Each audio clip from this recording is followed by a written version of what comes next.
Hi everyone, it's Lisa Brown with InkandInspirations.com. Thank you for joining me today. In this video, I'm going to be showing you how I use the Buffalo Check background stamp to stamp on regular cardstock. I have a piece of real red here. It's cut at 4 1/4 by 5 1/2. It's a quarter sheet of our standard size cardstock.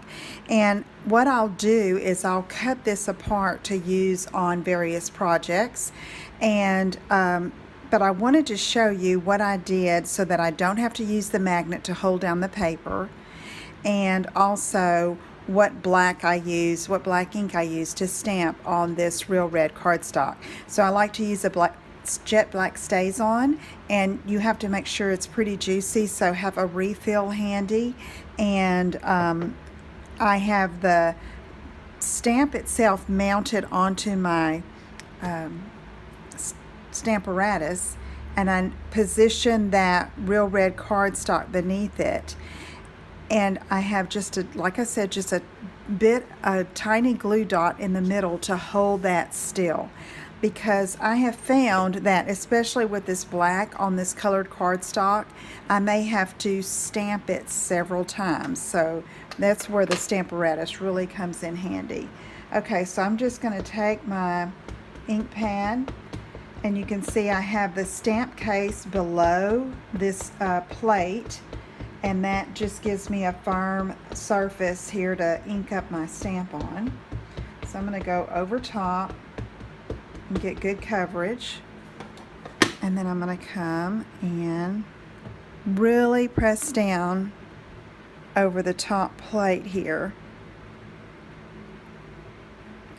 and then we'll lift it up and see what we have. Okay, pretty good. All right, so let me go ahead and do it again, because I see some places that might need some re-inking. So I'm just going to re-ink the stamp again.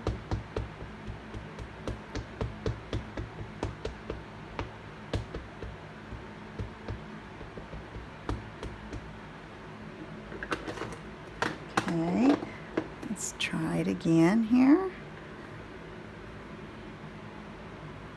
I'm just going to rub it, and I am standing rather than sitting to apply some good pressure to this stamp. This is such a trendy look right now when you go into the stores anywhere, in home decor and clothing. You see this Buffalo Check everywhere now here in the winter of 2018. Okay, I think I'm going to make that good. If I wanted to, I could go ahead and stamp it again. I see a little bit of area. In fact, let me do that. Let me try to get that coverage right there. Try that one more time.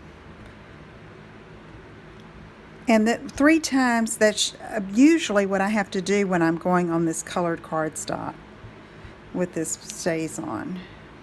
Okay, that'll be good. Okay, I'll be using that on another project, so stay tuned. If you have any questions, let me know. Visit my website at InkandInspirations.com, and I'll talk to you again soon. Take care. Bye-bye.